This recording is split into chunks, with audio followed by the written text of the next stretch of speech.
الحمدللہ وکفا وسلام علی عبادہ الذین اصطفیٰ خصوصاً علی سید ولد آدم وخاتم الانبیاء وعلی آلہ المجتبیٰ وعلی کمل اتباعہ من الصدیقین والصالحین والشہداء اما بعد فاعوذ باللہ من الشیطان الرجیم بسم اللہ الرحمن الرحیم ان اللہ وملائکتہ یصلون علی النبی یا ایہا الذین آمنوا صلوا علیہ وسلموا تسلیما اللہم صلی علی محمد وعلی آل محمد وبارک وسلم وصلی علیہ۔ حاضرین کرام، علماء گرامی قدر، علاقے کے وہ لوگ، وہ حضرات جو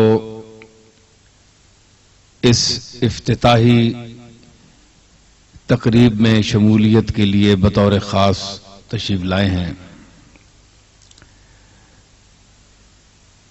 شمس المساجد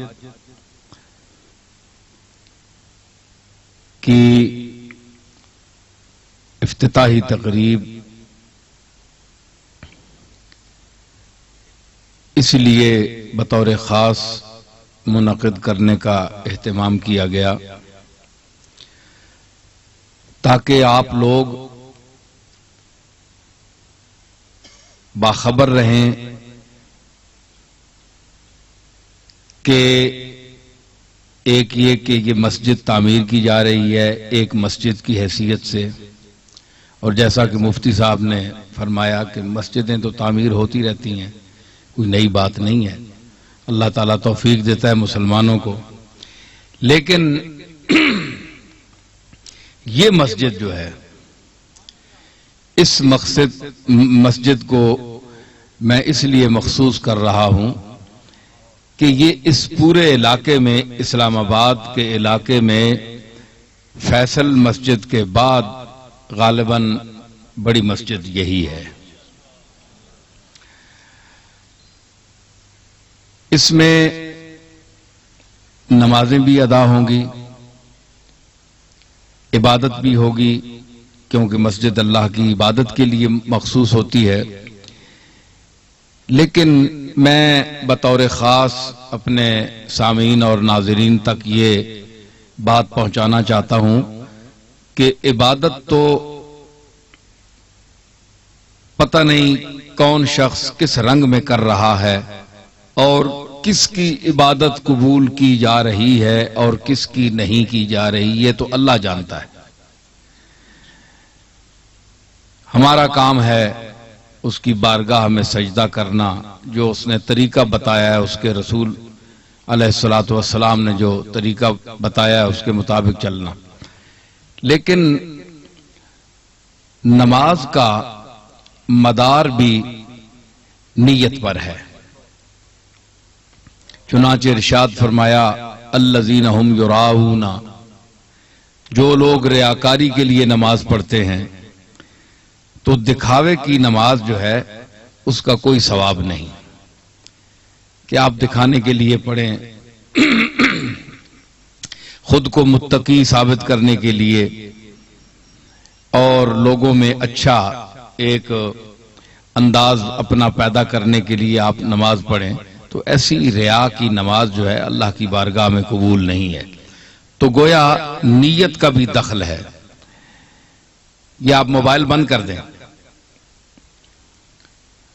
چیک کریں، جو اپنے اپنے جیبیں چیک کریں، یہ بھی بڑا مسئلہ ہے آج کل۔ تو نیت کا دماغ سے تعلق ہے، سوچنے سے تعلق ہے نیت کا، اور دماغ جو ہے یہ مرکز نیات بھی ہے، نیتوں کا مرکز بھی ہے اور علم کا مرکز بھی ہے۔ عقائد کا تعلق علم سے ہے اور علم کا تعلق دماغ سے ہے، اور عقائد میں نیت بھی شامل ہوتی ہے کہ کون کس نیت سے کون سا عقیدہ اپنا رہا ہے یا اپنانا چاہتا ہے، اس کا بھی نیت سے تعلق ہے۔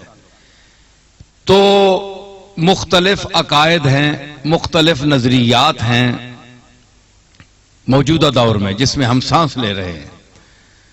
تو کون سا نظریہ غلط ہے، کون سا درست ہے، کون جو ہے وہ درستگی کے قریب تر ہے، اقرب الی الصواب ہے، قریب ہے ٹھیک ہونے کے، یہ تو اہل علم جانتے ہیں۔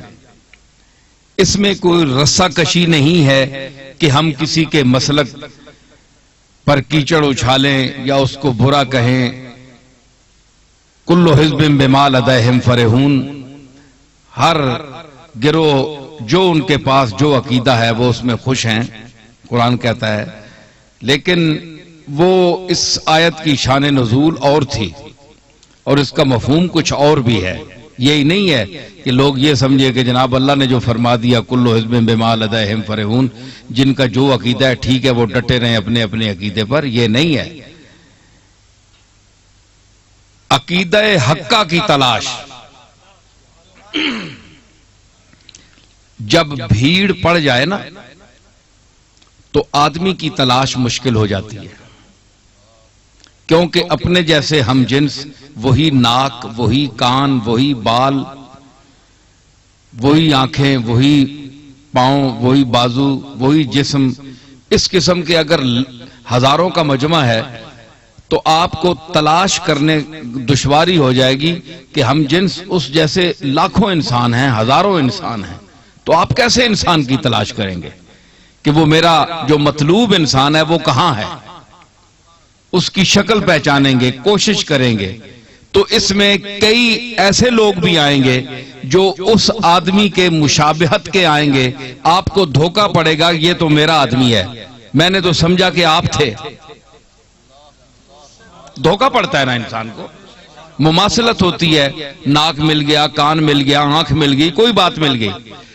تو جب ہجوم میں آدمی کی تلاش مشکل ہو جاتی ہے تو یہ دور ہجوم عقائد کا ہے، ہر طرف عقیدوں کا ہجوم ہے۔ آپ اگر فرقوں کو گننا بیٹھیں تو آپ کے لیے مشکل ہو جائے گا۔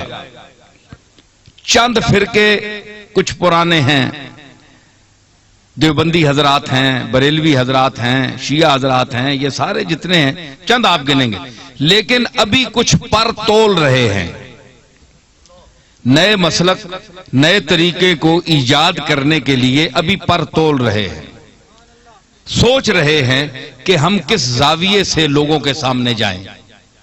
کئی لوگوں میں علم نہیں ہے کہ وہ بولیں گے کیا، کیونکہ بولنا جو ہے، خطابت جو ہے، لوگوں کو مطمئن کرنا، متاثر کرنا، ان کے ذہنوں میں، ان کے دلوں میں علوم کو اتارنا، اپنے بات کے اثر کو ان میں جاگزی کرنا، یہ بھی اللہ تعالیٰ کی عطا کردہ استعداد ہوتی ہے، یہ ہر آدمی کے بس کا روگ نہیں ہے۔ سنتے تو آپ سب کی ہیں، لیکن دل کے کانوں سے کوئی کوئی سنتا ہے کسی کسی کی بات۔ اور عقائد کی تفصیل میں جائیں آپ تو ایک انبار ہے، اچھا اس عقیدے کی کیا حالت ہے جی، یہ عقیدہ، یہ لوگ کہتے ہیں ایسا عقیدہ رکھنا چاہیے، نظریہ یہ ہونا چاہیے، یہ ہونا چاہیے۔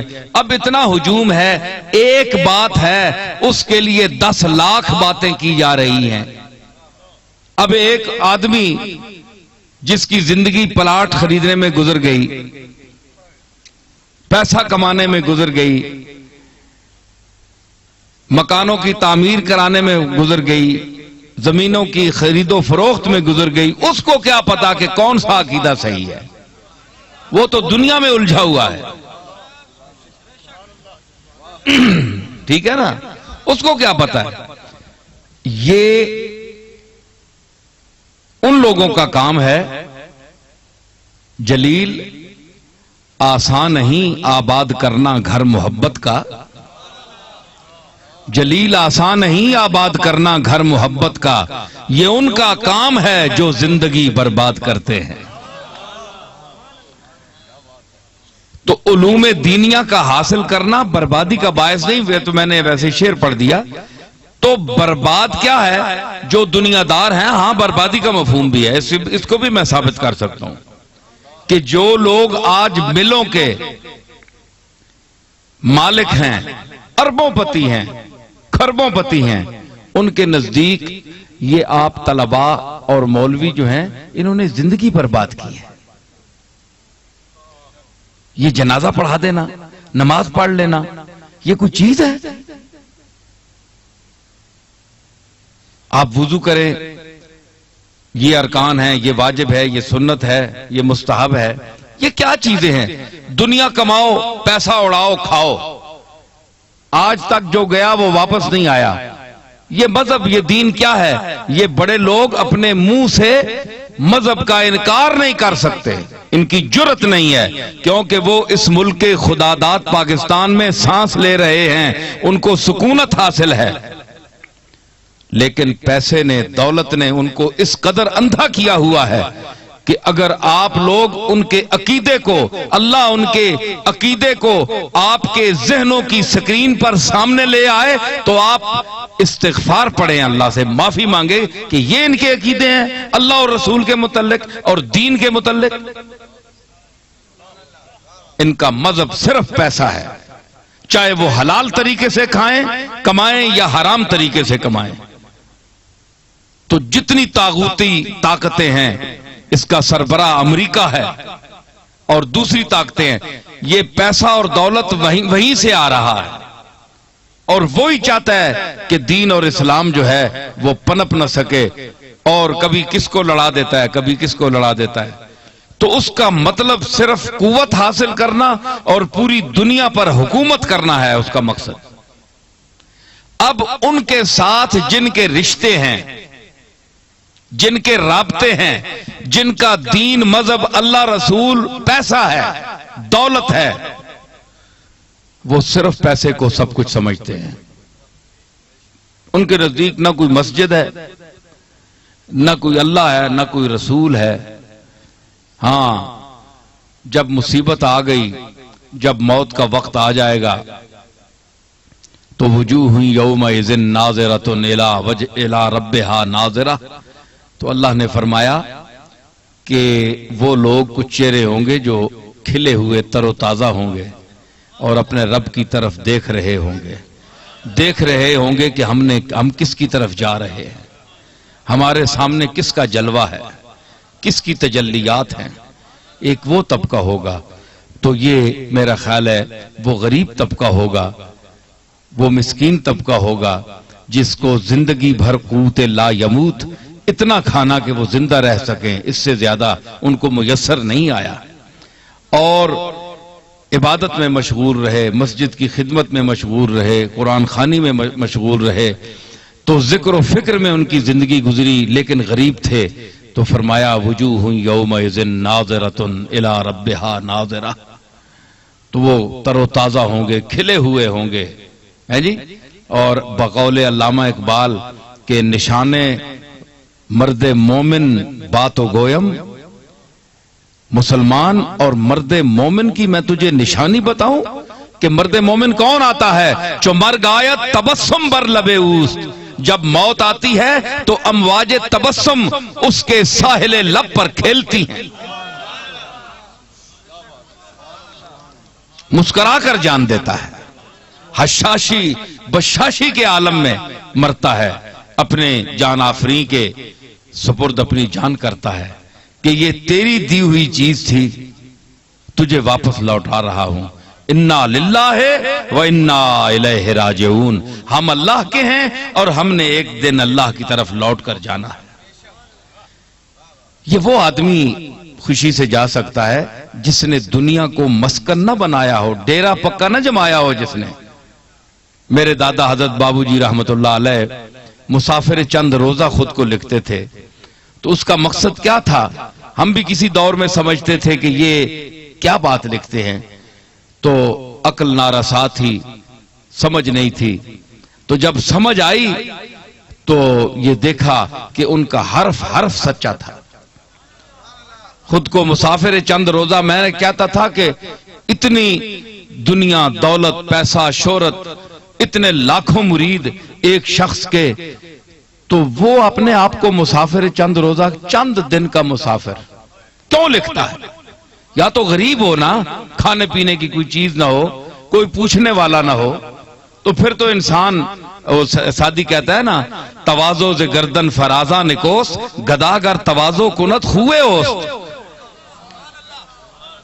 عاجزی اور فروتنی جو ہے یہ بڑے لوگوں سے جچتی ہے، ان کو اچھی لگتی ہے. اگر کوئی بڑا آدمی، دولت مند، عزت والا، جس کے دنیا ہاتھ چومتی ہو، لاکھوں اس کے جوتوں میں بیٹھنے کو فخر سمجھتے ہوں، وہ اگر کسی سے عاجزی یا تواضع کرے یا کسی کو بلا لے یا پوچھ لے، تو اس کا یہ عمل جو ہے اس کے لیے زیور ہے، زینت ہے، کہ اس کو اس کی محتاجی نہیں ہے.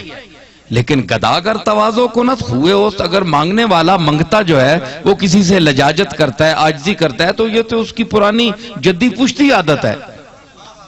اس کو تو ٹریننگ دے کر بھیجا گیا ہے کہ لجاجت کرے گا کوئی تو کوئی بولے گا یا روپیہ دے گا یا پیسہ دے گا. تو میرے دادا کو کیا حاجت تھی؟ اللہ تعالیٰ نے ان کو بڑا ہر طرح سے کرم کیا تھا، لیکن ہمیشہ فرماتے تھے مسافر چند روزہ. تو مطلب یہ تھا کہ میں نے اس دنیا میں چند دن رہنا ہے، اس کے بعد میں دنیا سے چلا جاؤں گا.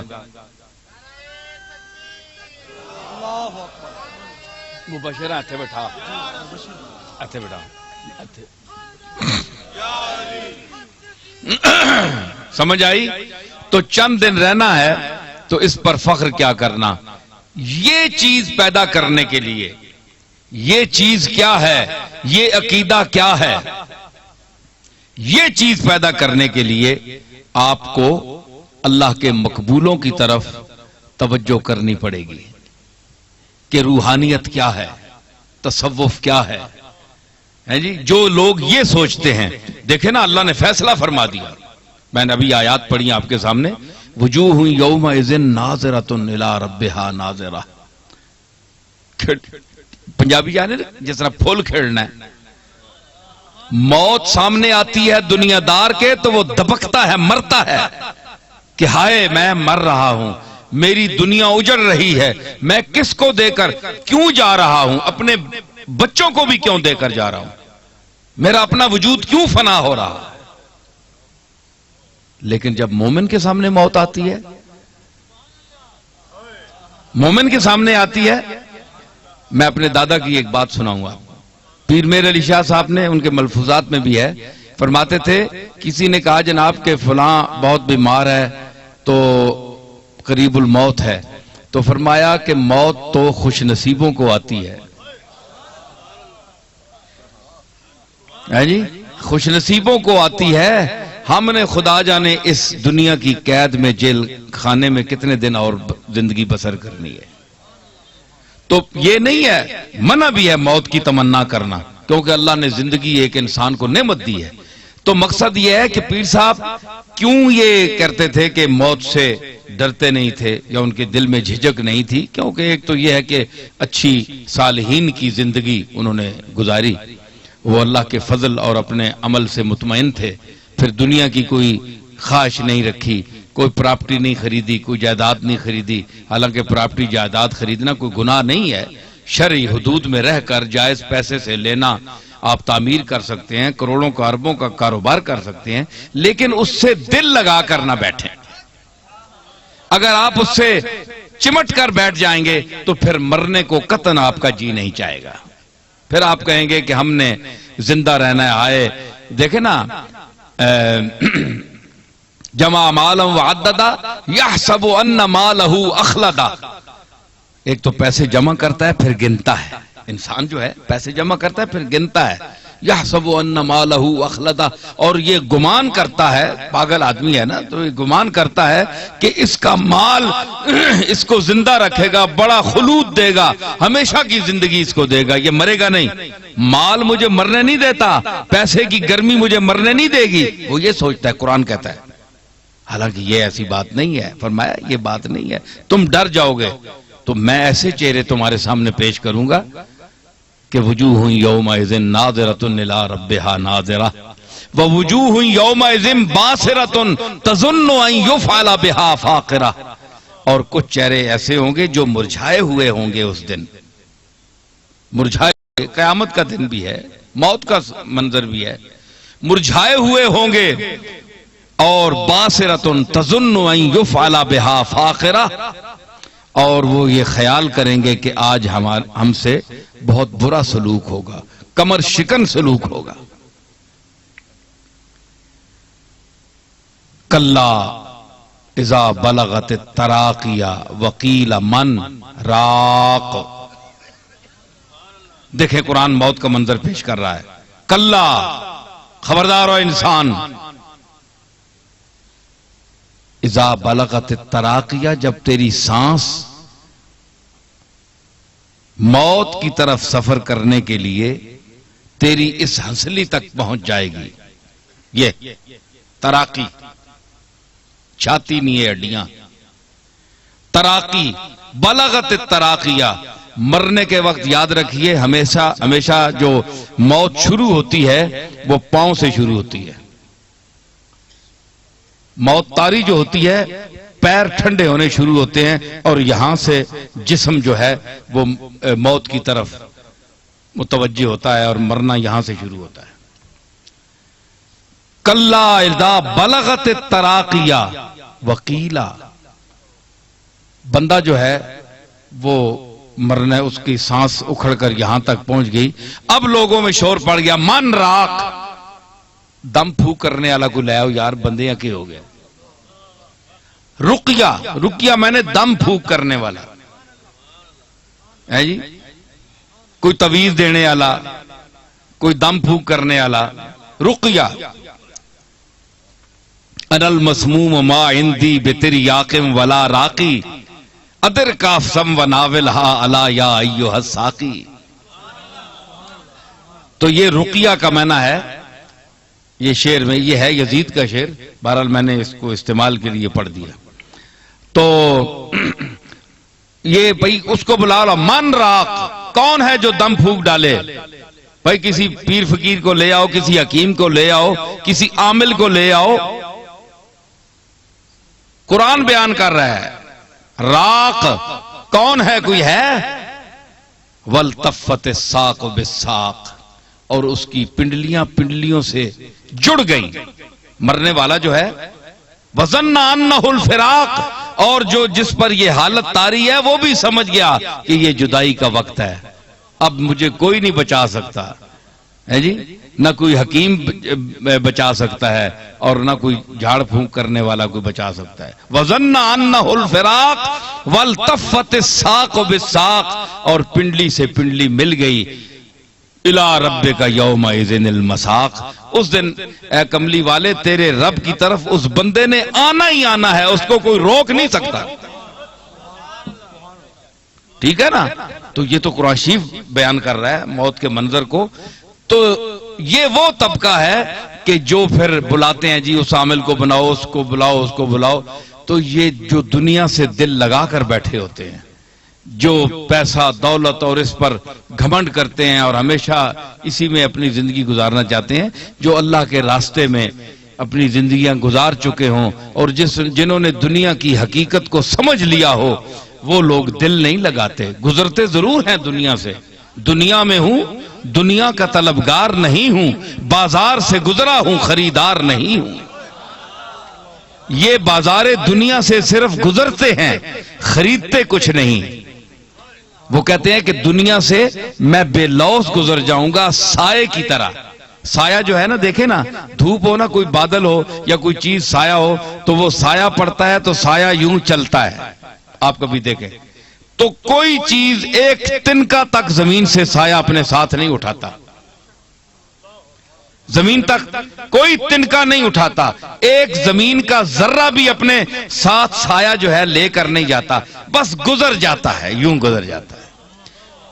تو اس طرح اللہ کے مقبول انبیاء اور اولیاء، صحابہ کرام، اہل بیت اعظام اور خاص طبقہ جس کو اللہ نے یہ ذوق دیا ہو، یہ توفیق دی ہو، طبع سلیم عطا فرمائی ہو، وہ دنیا کی حقیقت کو سمجھتے ہیں اور اس طرح گزر جاتے ہیں بے لوث کہ جس طرح سایہ زمین پر سے گزر جاتا ہے۔ تو ان کے ساتھ یہ درس دینے کے لیے، یہ چیزیں سکھانے کے لیے بھی میں چاہتا ہوں کہ شمس المساجد میں ایک ایسا ادارہ قائم ہو جس میں یہ تعلیم دی جائے، کس کی؟ بزرگان دین کی، اور وہ ذوق جو ہمارے صوفیاء کو حضور علیہ الصلوۃ والسلام، صحابہ کرام، تابعین، تبع تابعین، ائمہ مجتہدین، سلف صالحین، اکابر اولیاء کی طرف سے جو نسلاً بعد نسلاً وراثتاً ان کو جو ملا ہے، اس کو اس خطے میں جاری کیا جائے، اس کی تعلیم کو عام کیا جائے، کیونکہ بدعقیدگی کا اتنا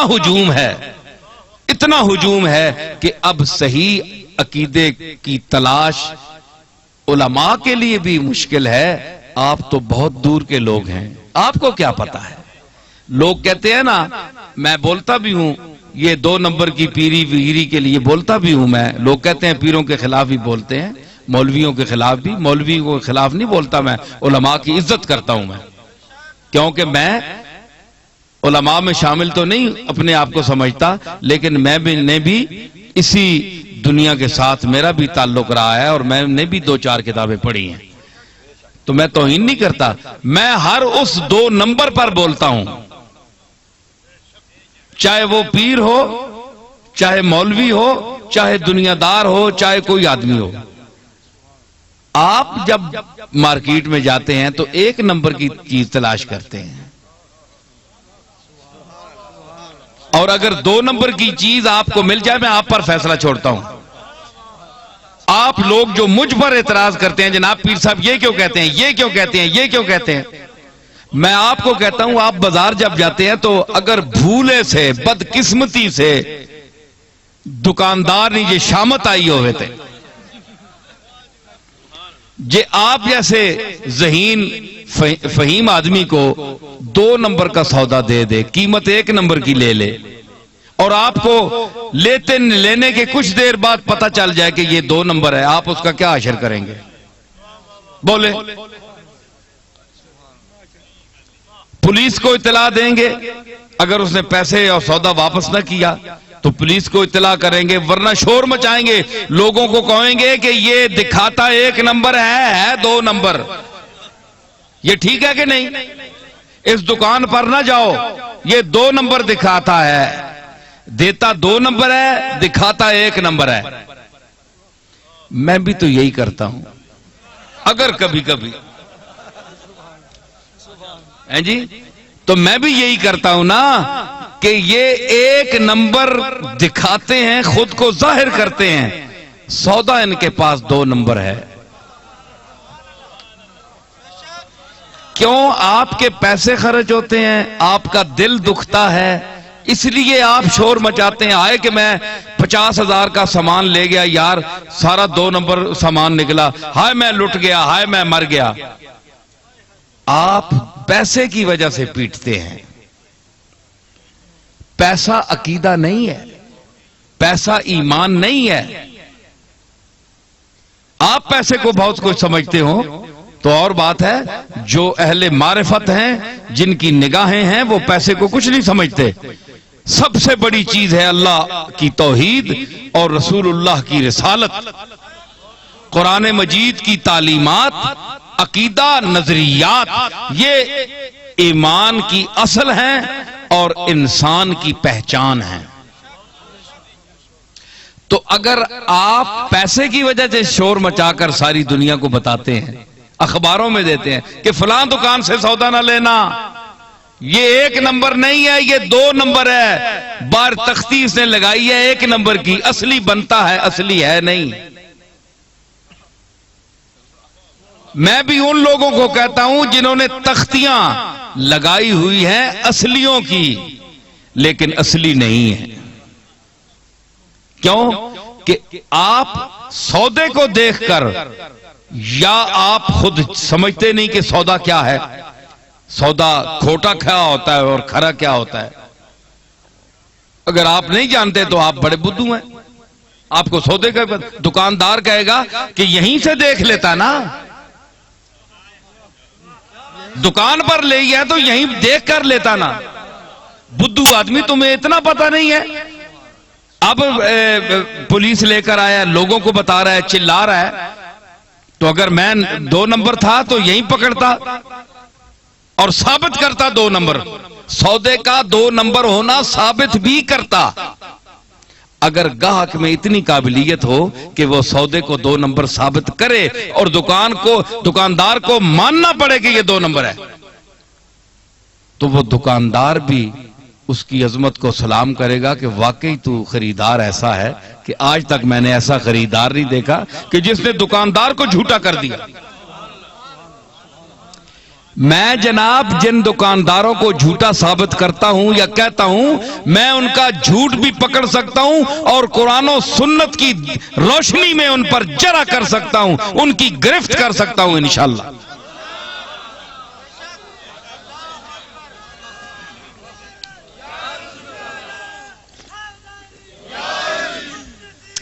سمجھ آئی؟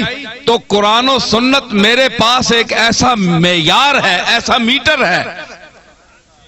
قرآن مجید کی آیات اور سنت رسول علی صاحب الصلاۃ والسلام کا اسوہ حسنہ، صحابہ کرام کا طرز عمل، یہ ایسا ہمارے پاس معیار ہے کہ ہم اس کے سامنے چاہے کوئی پیر ہو، چاہے کوئی دنیا دار ہو، چاہے کوئی عالم ہو، چاہے کوئی مفتی ہو، کچھ بھی ہو، ہم اس کے سامنے پیش کریں گے۔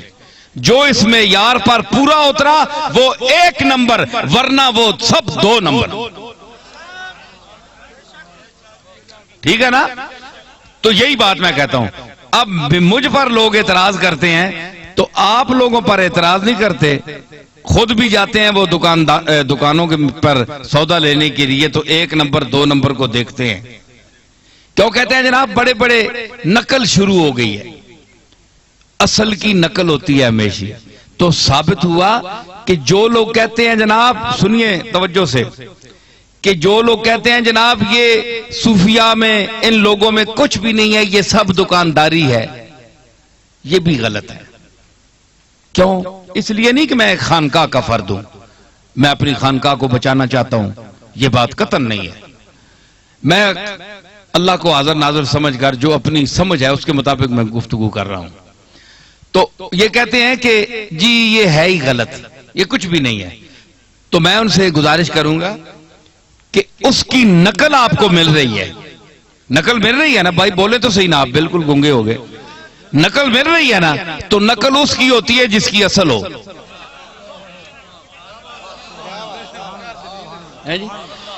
نقل اس کی ہوتی ہے، آپ فوٹو سٹیٹ کراتے ہیں اپنے شناختی کارڈ کی تو اصل آپ کے پاس ہوتی ہے تو نقل کرواتے ہیں نا۔ جب اصل ہی نہیں ہے تو نقل کہاں سے کرائیں گے؟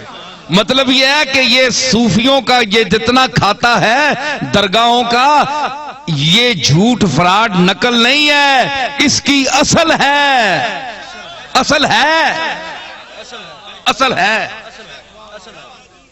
اصل ہے۔ یہ اور بات ہے کہ آج وہ ہم اصل گم کر بیٹھے اور ہم نے نقل بھی مطابق اصل نہیں بنا سکے، نقل بھی مطابق اصل، کیونکہ جو شناختی کارڈ اصل کے مطابق ہو وہ چل جاتا ہے، جس میں دھبے ہو جائیں، چہرہ پہ سیاہی آ جائے، خطوط اس کے نقش جو ہیں وہ دھیمے ہو جائیں، بس ایک ایر جا نظر آوے تے پتہ نہ لگے بندہ کون ہے، مشکوک ہو جاتا ہے وہ شناختی کارڈ کا فوٹو سٹیٹ بھی۔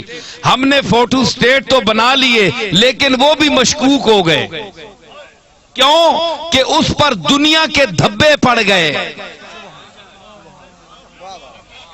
دنیا کے دھبے پڑ گئے، ہوس کی گرد و غبار نے چہروں کو بند کر دیا، ان کی اصلی چمک غائب ہو گئی، چہرے پہچانے نہیں جاتے۔ وہ کہتے ہیں جناب یہ چہرہ کیسا ہے؟ حالانکہ آج وہ دنیا میں موجود نہیں ہے، آدمی بظاہر چلا گیا ہے، لیکن میرے علی کے چہرے کو آج بھی اگر ان کا فوٹو دیکھیں تو پتہ چلتا ہے کہ اذا ذکر اللہ، یہ وہ شخصیت ہے کہ جس کو دیکھ کر، چہرے کو دیکھ کر اللہ کی یاد تازہ ہو جاتی ہے، اللہ یاد آ جاتا ہے۔ تو یار تیرا چہرہ کیسا ہے؟ تیرے چہرے میں وہ تابانی نہیں ہے، وہ کشش نہیں ہے، وہ نورانیت نہیں ہے، وہ جاذبیت نہیں ہے، دل کھنچتا نہیں ہے لوگوں کا، یہ کیا وجہ ہے؟ تو میرے علی میں قصور نہیں ہے، مجھ میں قصور ہو سکتا ہے۔ سمجھ آئی نا؟ تو اصل میں نہیں ہے، نقل میں ہے، اور جو نقل اصل کے مطابق ہو وہ بھی کام چلاتی ہے۔ ہاں ٹھیک ہے نا؟ ہاں، اور جو نقل اصل کے مطابق ہو، ہاں، اس کو بھی لوگ قبول کرتے ہیں، دفتروں میں وہ فوٹو سٹیٹ قبول ہوتا ہے کیونکہ مطابق اصل ہے۔ تو مطابق چلو نقل بھی ہو لیکن کم از کم مطابق اصل تو ہو نا، اگر اصل نہیں ہے تو مطابق اصل ہو۔ تو صحابہ کرام جناب رسالت مآب کے دور کی جھلک ہے۔ اس آفتاب کے غروب ہونے کے بعد جو شفق ہوتی ہے، سرخی سرخی ہوتی ہے نا، تو سرخی کیا ہوتی ہے؟ آفتاب کے غروب ہونے کی دلیل ہوتی ہے، اور یہ کہ ڈوب تو چکا ہے، تمہاری نظروں سے اوجھل ہو گیا ہے، لیکن ڈوبتے ڈوبتے بھی اپنی روشنی اس نے گم نہیں کی، کافی دیر تک تمہیں گھروں تک پہنچا دے گا۔ چنانچہ شام ہو جاتی ہے تو بڑی دیر تک، آدھے پونے گھنٹے تک روشنی کے آثار رہتے ہیں، اور انسان دور دراز کا سفر بھی طے کر کسی مقام پر پہنچ جاتا ہے، حالانکہ غروب آفتاب ہو چکا ہوتا ہے۔ تو جی مجھے شعر یاد ہے اس پر، لیکن میں شعر کے لیے تقریر نہیں کر رہا، میرے پاس ہزاروں شعر ہیں، ہاں یہ ایسی بات نہیں۔ وہ اس نے کہا تھا،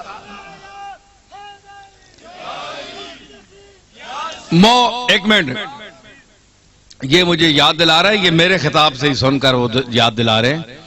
تو وہ کسی نے کہا تھا، اچھا شعر تھا کہ سورج ہوں زندگی کی رمق چھوڑ جاؤں گا، میں ڈوب بھی گیا تو شفق چھوڑ جاؤں گا۔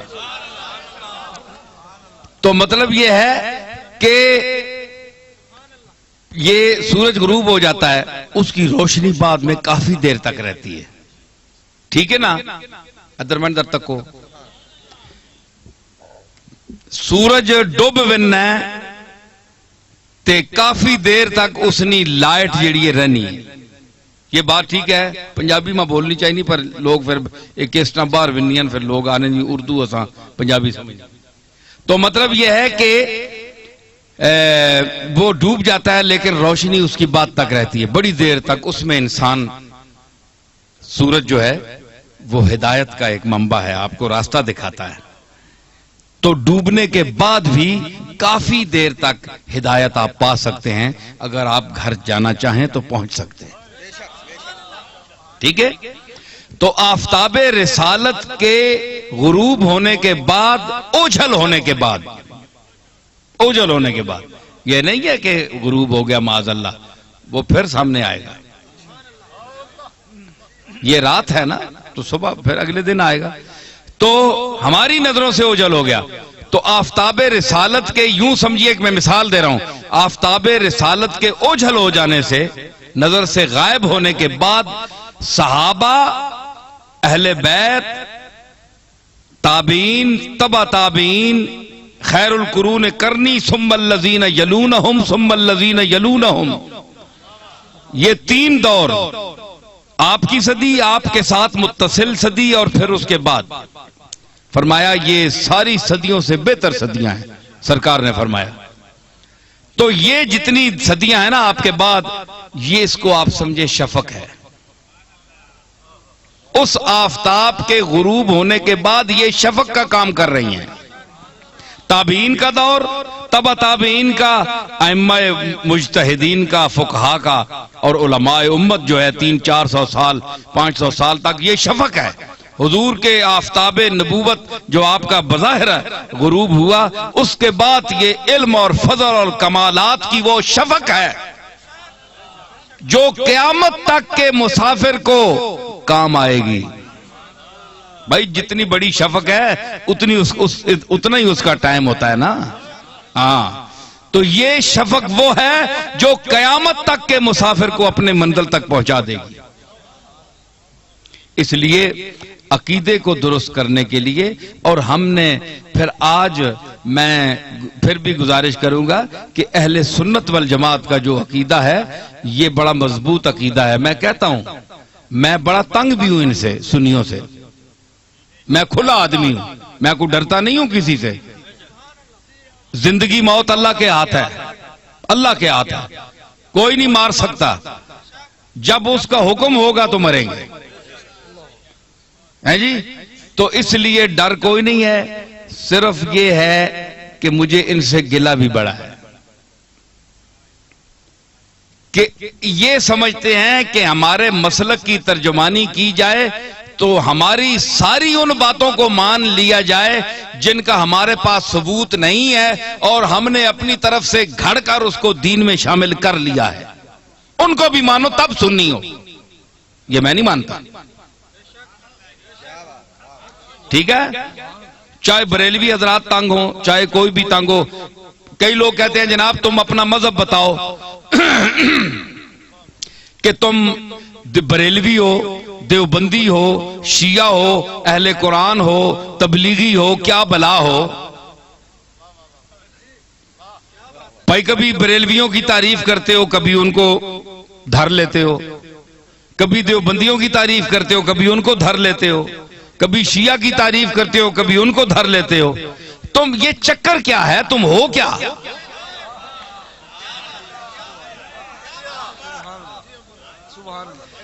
ہے جی، آج میں آپ کو بتاتا ہوں میں کیا ہوں۔ دیکھیں صاحب، یہ ان کا سوال بجا ہے کہ یہ سارے لوگ ان کی تعریف کرتے ہیں، اور کبھی جو بہت خوش ہوئے ہوتے ہیں وہ دیوبندی بھی کہتے ہیں یار یہ تو ہمارا آدمی ہے، یہ دیوبندی ہے۔ وہ دوسرا خطاب سنتے ہیں، وہ کہتے ہیں تن کے رکھ چھوڑیا سسا۔ بریلوی کہتے ہیں جناب یہ ہمارا ہے، تو دوسرا خطاب سنتے ہیں اس میں کوئی ان کی بات ہوتی ہے، ان کو دھر لیتا ہوں، وہ کہتے ہیں یہ گیا، یہ تو کچھ بھی نہیں ہے، ہمارا تو نہیں ہے۔ شیعہ کہتے ہیں اہل بیت کی تعریف اس سے بڑھ کر کسی نے کی نہیں، کبھی ان کو بھی کوئی چٹکی لگا دی، وہ کہتے ہیں یار ہمیں بھی ہماری خبر بھی لے گیا۔ اہل قرآن، تبلیغی، اہل حدیث تعریف بھی کرتا ہوں، مذمت بھی کرتا ہوں، وہ کہتے ہیں یہ چیز کیا ہے، یہ ان کی معجون مرکب کیا ہے، حدود اربع ان کے کیا ہیں۔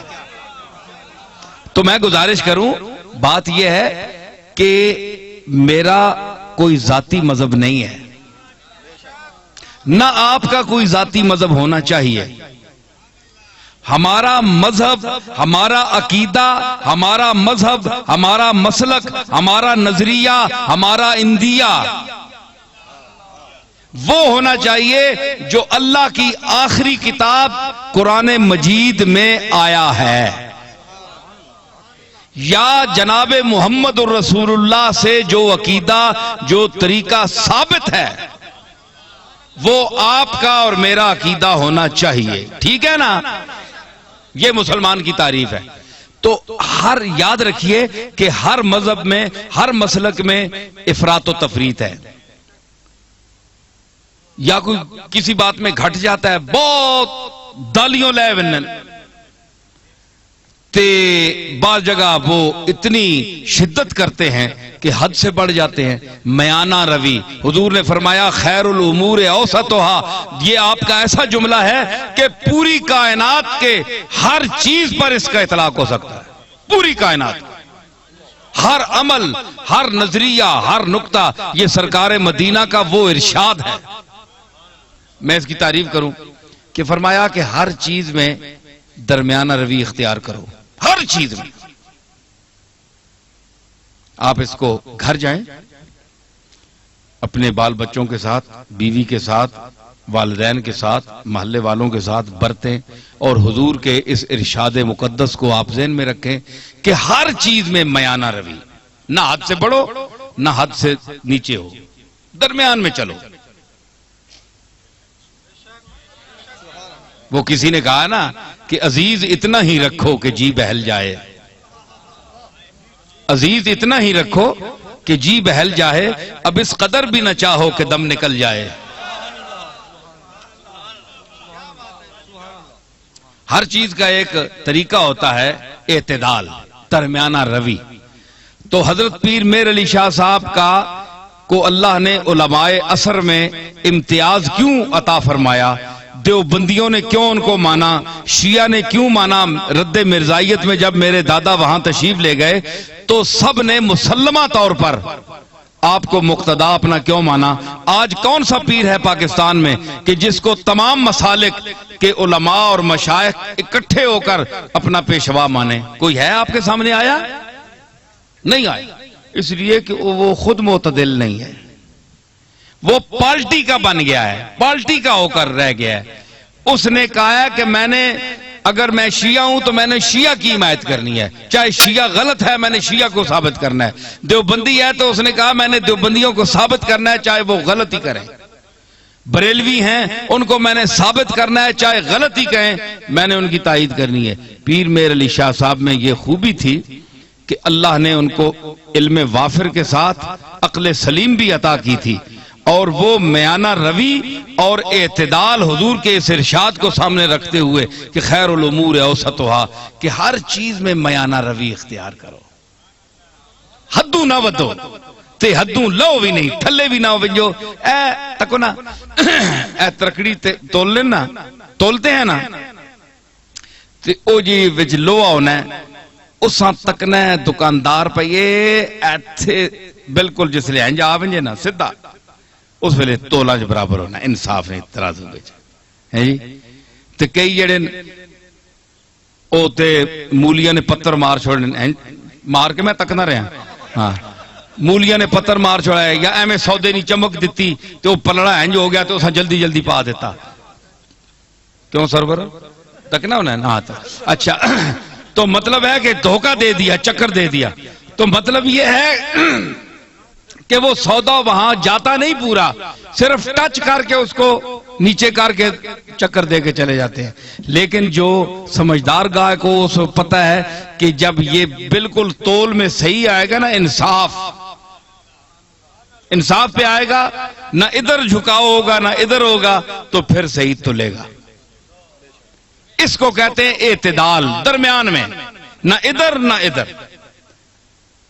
تو آپ بتائیں کہ سودا وہ صحیح تلتا ہے نا جو اعتدال پر ہو، جسے اس کے آنے جی ترکڑی نہ ہو، کنڈا صحیح تولتے درمیان کھلوتا ہوئے اور صحیح سودا تولنا ہے۔ پیر میر علی شاہ صاحب کے میزان علم پر وہ کنڈا جو صحیح ہے اس پر ہر وہ سودا تلتا ہے، اور جو غلط ہو زائد ہو وہ ادھر ادھر ڈول بننا ہے، ختم ہو بننا ہے۔ لوگ آ رہے جناب پیر صاحب عجیب آدمی ہے، کسی کو انہوں نے کافر نہیں کہا، کسی کو مشرک نہیں کہا، کسی کے خلاف فتویٰ نہیں دیا، سب کو کہتے ہیں مسلمان ہیں، لیکن یہ ذرا ٹھیک کر لو، یہ ٹھیک کر لو، یہ غلط ہو تم، یہ غلط ہو، یہ ذرا ٹھیک ٹھاک کر لو، باقی تم ٹھیک ہو۔ پیر میر علی شاہ صاحب یہی کہتے ہیں نا۔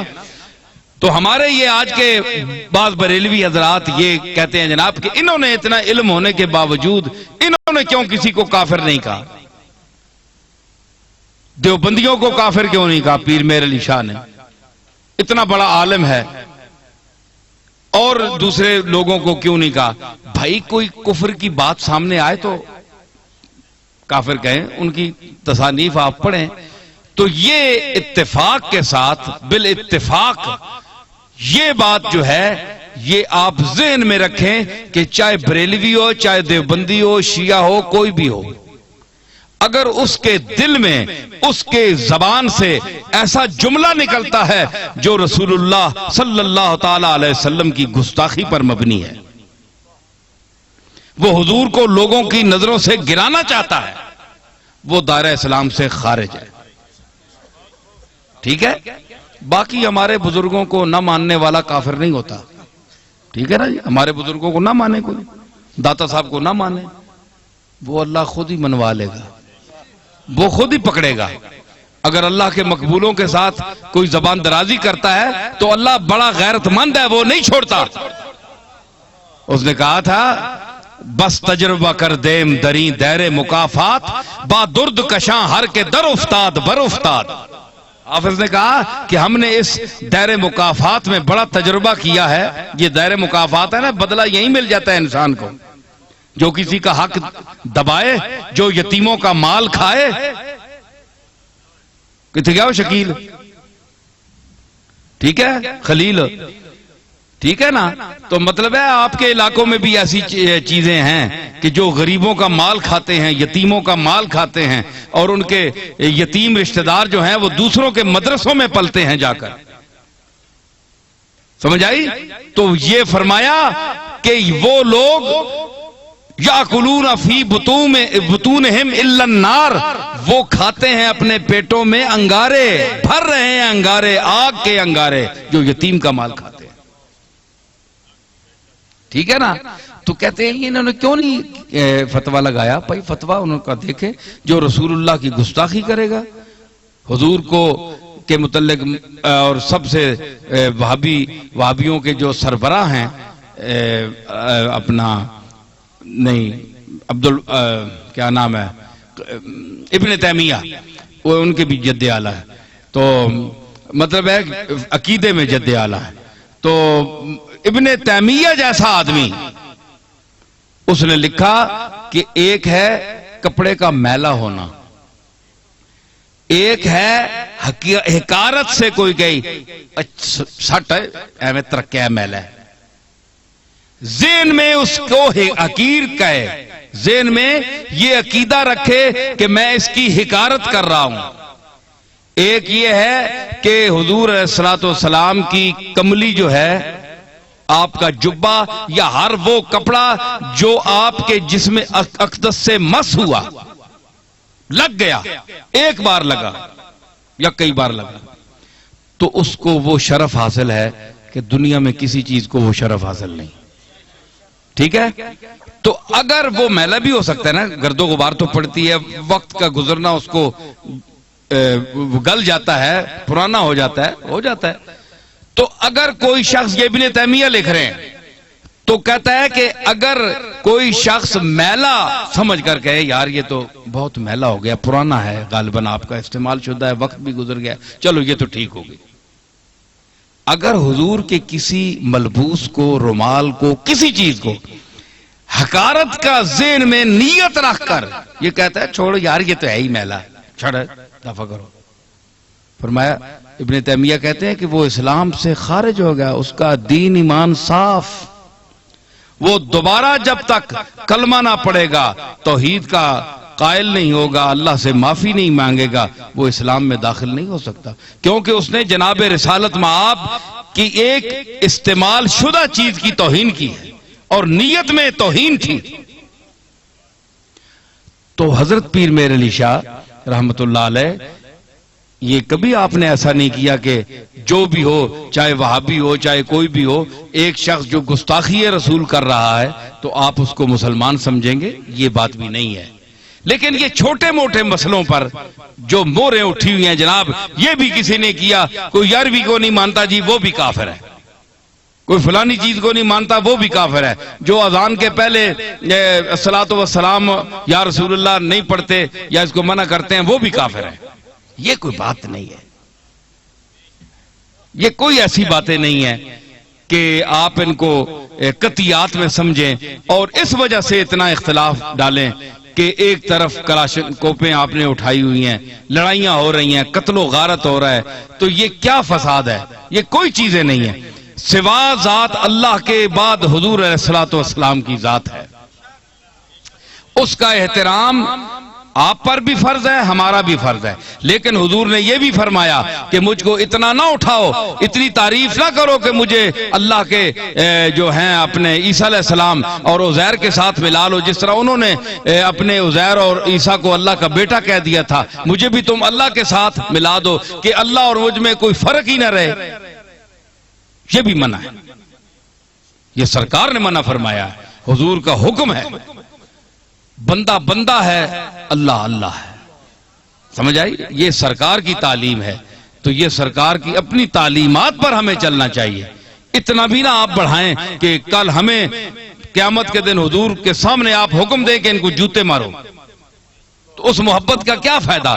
محبت تو وہ کرنی چاہیے جس سے رسول اللہ خوش ہوں، تو ظاہر رسول اللہ اسی پر خوش ہوں گے جو آپ کے طریقے پر چلے گا، آپ کے احکام اور آپ کی احادیث اور قرآن مجید کی آیات کی روشنی میں چلے گا۔ تو ہمارا مقصد یہ ہے، مختصر میں اب ختم کرنے والا ہوں، کہ اس شمس المساجد میں علاقے میں جو ایسے لوگ جو مختلف بولیاں بول رہے ہیں اور اس دور میں بڑے عقیدے نئے نئے آ رہے ہیں، کل وہ لوگ، یہ کورک کے لوگ بیٹھے ہیں میرے سامنے، علاقے کے لوگ بیٹھے ہیں بادیے کے، تو ان میں وہ لوگ بھی ہیں جن کی مائیں بہنیں بزرگ جو ہیں ایک سلف صالحین کے طریقے پر آ رہے تھے، لیکن آج ان کی اولادیں ان کے ساتھ مل کر، چند لوگوں کے ساتھ مل کر، تو ان کے عقیدے بدل گئے ہیں۔ وہ جناب گھر میں آن کر ماں کو بھی ڈانٹتے ہیں کہ یہ اماں کیا کرتی ہو، یہ تو غلط ہے، یہ انگوٹھے کیوں چومتی ہو، یہ کیا کرتی ہے، یہ غلط ہے۔ تو ایسے لوگوں سے بھی بچیں آپ۔ انگوٹھے چومنا فرض نہیں ہے، لیکن کملی والے کا احترام ہے اس میں، سمجھ آئی؟ آپ اپنی ماں اور دادیوں کو بھی تو دیکھیں، میں نے کئی خطابوں میں نے بات کی ہے کہ اگر انگلیاں انگوٹھے چومنے سے کوئی فائدہ نہیں ہے، ٹھیک ہے نہ ہو، لیکن آپ اپنی دادی کو بھی دیکھیں نا کہ 80 سال کی عمر نے اس کو اینک کی ضرورت نہیں پڑی، تو کیا ہے، آپ کی نانی اماں انگوٹھے چومتی تھی، سرکار کا نام آتا تھا تو صدقے جاتی تھی، اللہ نے رسول اللہ کے نام چومنے کے صدقے اس کی عمر کو، اس کی نظر کو مرتے دم تک سلامت رکھا۔ یہ عقیدے بھی ختم نہ کرو، یہ نئی پوچھ کو یہ جو نئے لوگ آ کر تعلیم دے رہے ہیں کہ ایسا نہ کرو، ایسا نہ ہو، کہیں ایسا نہ ہو جائے، کہیں ایسا نہ ہو جائے، ان سے بھی بچو۔ ان سے بچانے کے لیے اور اہل سنت کے وہ عقائد جو 1400 سال سے آ رہے ہیں اور ہماری مضبوط اور اعلیٰ کتابوں میں موجود ہیں، ان کو دوبارہ زندہ کرنے کے لیے بھی یہ ادارہ میں بنانا چاہتا ہوں، سمجھ آئی؟ یہ مسجد بھی ہوگی، نماز بھی ہوگی، اس کے بعد یہاں وہ علماء بولیں گے جو حضرت پیر میر علی شاہ، حضرت شیخ عبد القادر جیلانی، حضرت علی حجویری، اور ان کا جو طریقہ ہے، انہوں نے جو اللہ اور رسول کے احکام کو سمجھا ہے، اس کی روشنی میں ہم صوفیاء کی روشنی میں، اکابر علماء، علماء خیر کی روشنی میں، علماء خیر کی ارشادات کی روشنی میں ہم اس قدم کو آگے بڑھائیں گے، اور اس پورے علاقے کے عقائد وہ کر دیں گے، وہ کرنا چاہتے ہیں جو ہمارے اسلاف کے طریقے پر گامزن تھے، جو لوگ ان کے عقیدے پر۔ تو اس کے لیے آپ کو تعاون بھی کرنا پڑے گا، سمجھ آئی؟ دامے، درمے، قدمے، سخنے، چل کر کسی کے پاس جانا پڑے گا، لینا پڑے گا، ان کو دینا پڑے گا، یہ بھی یہ ہو گیا گامے، سنیں گامے؟ ہاں جی، تو گام کا معنی ہوتا ہے قدم، ہے جی، ہاں، تو گامے یہ ہو گیا، گامے چل کر کسی کے پاس جانا۔ سخنے، ایک فون کر دیں بھائی آپ نے 10 لاکھ روپیہ دینا ہے تو وہ آپ شمس المساجد میں دیں۔ آپ اگر کوئی زکوٰۃ ہے، کوئی صدقات ہے، قربانی ہے، اس کی کھالیں ہیں، تو یہ آپ مسجد میں صرف کریں، خدمت کریں، طلباء کی خدمت کریں۔ تو یہ آپ جتنے حضرات ہیں، میں گزارش کروں گا کہ میں نے مسجد کے لیے حاجی عبد القیوم صاحب وہ بیٹھے ہیں، ان کو میں نے دیا ہے 10 لاکھ روپیہ، ٹھیک ہے نا جی؟ تو وہ ابتدا کر دیں گے تو آگے تکمیل جو ہے وہ اللہ کے ہاتھ میں ہے. آپ لوگ تعاون کریں گے اور اس میں ہاتھ بٹائیں گے. ماشاءاللہ اتنی آبادی ہے اور پڑھا لکھا طبقہ. آپ کا ہاں میاں ریاض صاحب ماشاءاللہ بڑے فعال آدمی ہیں، اور اس میں یا عدنان صاحب اور جتنے لوگ جن کو میں وہ نام سے واقف نہیں ہوں اور مجھے اطلاعیں ملتی رہتی ہیں کہ وہ دامے درمے سخنے قدمے یہ ساری خدمت کر رہے ہیں. اللہ تعالیٰ کا گھر ہے، یہ کوئی پراپرٹی نہیں بنا رہے ہم، یہ آخرت کے لیے پراپرٹی بنا رہے ہیں. چودھری نظر الہی صاحب نے آج 20,000 روپیہ دیے ہیں ان کو، ہے جی؟ ہاں بہرحال جو کچھ ہے آپ خدمت جاری رکھیں گے. اور یہ جتنے احباب میرے علاقہ کے ہیں ماشاءاللہ یہ بادیہ اور کورک والوں کو بڑے بڑے پلاٹ الاٹ ہوئے ہیں، سمجھ آئی نا؟ تو یہ بھی ذرا شرمندگی محسوس کریں، اپنے گریبانوں میں جھانکیں. صرف چڑھ کے کرسیاں تے نہ بیعا کرو جی ہاں، بندے کچھ کھرکیا بھی کرو کچھ جی ہاں. تو یہ مطلب ہے ہم جانتے ہیں کسی کی پرفضول باتوں سے تم دھوکہ نہ کھا جانا، تمہارے سامنے مطلب کے دیوانے بھی آئیں گے. ہم دیوانوں کو سمجھتے ہیں، یہ مطلب کے دیوانے نہ بنو، بلکہ کچھ دو بھی اللہ کے راستے میں. یا ہم کوئی پراپرٹی نہیں بنا رہے، ہم کوئی مارکیٹ نہیں بنا رہے، اللہ کا گھر بنا رہے ہیں. تو جس کے پاس جو کچھ ہے جتنا دے سکتا ہے. اور ایک میں گال کراں، اے پتر ہوئے نا تو زد لا بے آکھے نہیں ابا میں کنسائیں شاہ کنساں میں بندیاں پتہ لگنا ہے کہ اے ان وارث بھی مینڈا ہے تے کہ تیرے کوپ ہی نہ چھوڑے راتی تے میں بھی دندے لگایا. اس ویلے بندہ آنا ہے ہاں پتر چاہ کے تو سامی ان اللہ کوپ کے آکھے جے دیو.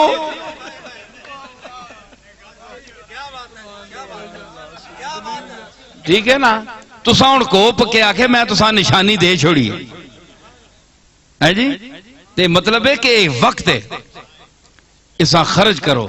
اس تو بعد کہ اسی فائدہ جی اسی اللہ نے رستے صدقے دینے ہیں جی، او ٹائم ہے صدقہ دینے نا کہ ہن ٹائم ہے.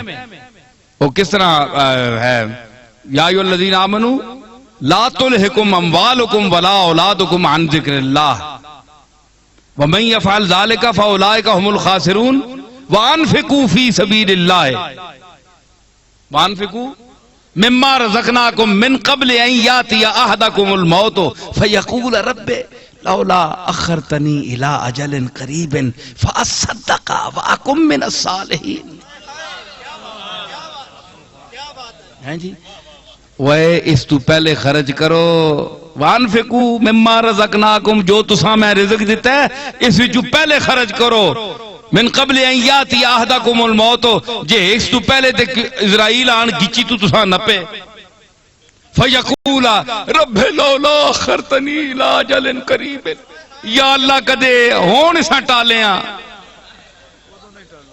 ہون اساں ٹال چھوڑیاں لولا اخرتنی الی اجل قریب لا اصدق واکن من الصالحین. ہون میں ضرور صدقہ دے ساں تنے رستے خیرات کر ساں تے میں چنگیاں چو بن ویسا. فرمایا وَلَن يُؤَخِّرَ اللَّهُ نَفْسًا اِذَا جَاءَ أَجَلُهَا.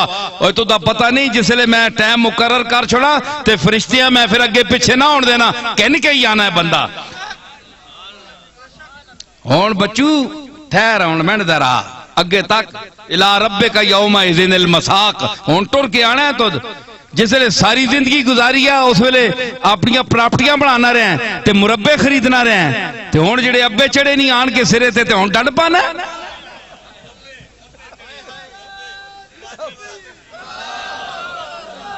اس لئے مربے اگے ہے تے ہون ابے جس لئے چڑے نہ آن کے ہوتے تے ہون آنا ہے ماں بچا ایس باری تا بچا بہوں بڑا صدقہ دے ساں. ہون ترٹیا مڑ کے آ اگے تک میں تینے نال تماشا کے کرنا. تو مطلب یہ ہے کہ یہ ذرا پنجابی کے یہ زبان ہمارے علاقے کے یہی لوگ سمجھتے ہیں یہ زبان. اس لیے میں نے کیا تاکہ ان کا دل ذرا زخمی ہو، کوئی شرم پیدا ہو، اندر گرمی پیدا ہو جائے. تو یہ زبان ہر علاقے کی ایک زبان ہوتی ہے.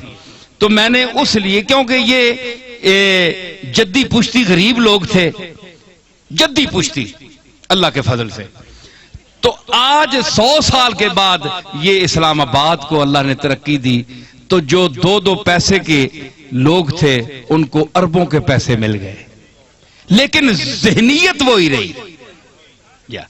وہ کہتے ہیں کہ ازتب کریم دل کشائی نہ رود، وزتب لئیم بے حیائی نہ رود۔ کریم جو ہے وہ اگر غریب بھی ہو جائے تو اس کے دل سے سخاوت کی خو نہیں جاتی، اور کنجوس دنیا کا مالک ہو جائے تو اس کی بے حیائی اس کی طبیعت سے نہیں جاتی۔ 100 سال اگر بے حیائی نہ رود، گر کوہنا گدائے نو تونگر گردد۔ جدی پشتی منگتا ہو، غریب ہو، اگر وہ نیا نیا امیر بن جائے، پیسے آ جائیں، 100 سال ازو بوئے گدائی نہ رود، 100 سال اس سے مانگنے کی عادت نہیں جاتی۔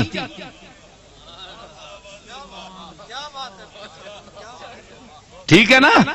تو ٹھیک ہے، ہمارے بزرگوں کے پاس بھی اتنا کچھ نہیں تھا، میرے علی شاہ صاحب کوئی جاگیردار نہیں تھے، لیکن ان کے اور تمہاری غریبی میں یہ فرق ہے کہ وہ فقر محمدی کا وارث تھا۔ جو نبیوں نے جس فقیری کو اپنایا اس فقیری کے وہ وارث تھے، وہ فقر اختیاری کے وارث تھے، تم فقر اضطراری کے وارث ہو۔ تمہارے سر فقیری ٹھوس دی گئی، انہوں نے چنی، یا اللہ مجھے فقیر رکھ۔ میرے رسول نے جو فقیری کو، غریبی کو اختیار کیا، اولیاء اللہ اور میرے علی شاہ اس فقیری کے وارث رہے۔ سمجھ آئی؟ دعا کریں اللہ تعالی ہمیں کامیاب فرمائے اور اپنے مقاصد عالیہ میں کامیابی عطا فرمائے، اور اس مسجد کو اللہ تعالی مکمل فرمائے۔ اور جو حضرات سن رہے ہیں، اصل میں تعاون اللہ تعالی، مدد اللہ کی ہوگی، لیکن ذرائع جو اللہ پیدا کرے گا ان ذرائع سے اپنے گھر کی تعمیر کرائے گا، اور اس نیک کام میں جو حصہ لیں، دوڑیں، دوڑ دھوپ کریں، اللہ تعالیٰ ان کے کاروبار کو بھی مزید ترقی عطا فرمائے اور ان کو مزید دے، کیونکہ اسی لالچ میں وہ پھر یہاں بھی دیں گے۔ جی میں اس لیے اللہ سے یہ درخواست کر رہا ہوں کہ جو لوگ تیری بارگاہ میں ہم سب ہاتھ اٹھائے ہوئے ہیں، ہم سب تیرے منگتے ہیں، حاجت مند ہیں، تو داتا ہے اور تو دیتا ہے، تو سخی ہے، ہم سب گداگر ہیں تیرے۔ تو اس مجلس میں جو شخص تیرے اس مسجد کی تعمیر کے لیے خدمت کرے، اس کو تو عطا فرما، رزق میں فراوانی عطا فرما، تاکہ اسے محسوس ہو کہ یہ شمس المساجد کی خدمت کے صلے میں اللہ تعالیٰ مجھے دے رہا ہے۔ وہ جتنا تو دے گا اس کا دل اور اس طرف مائل ہوگا۔ اللہ تعالیٰ ترقی عطا فرمائے۔ ربنا لا تؤاخذنا ان نسینا واخطانا ربنا ولا تحمل علينا اصرا كما حملته على الذين من قبلنا ربنا ولا تحملنا ما لا طاقة لنا به واعف عنا واغفر لنا وارحمنا انت مولانا فانصرنا على القوم الكافرين وصلى الله تعالى على خير خلقه محمد وعلى آله وصحبه اجمعين برحمتك يا ارحم الراحمين۔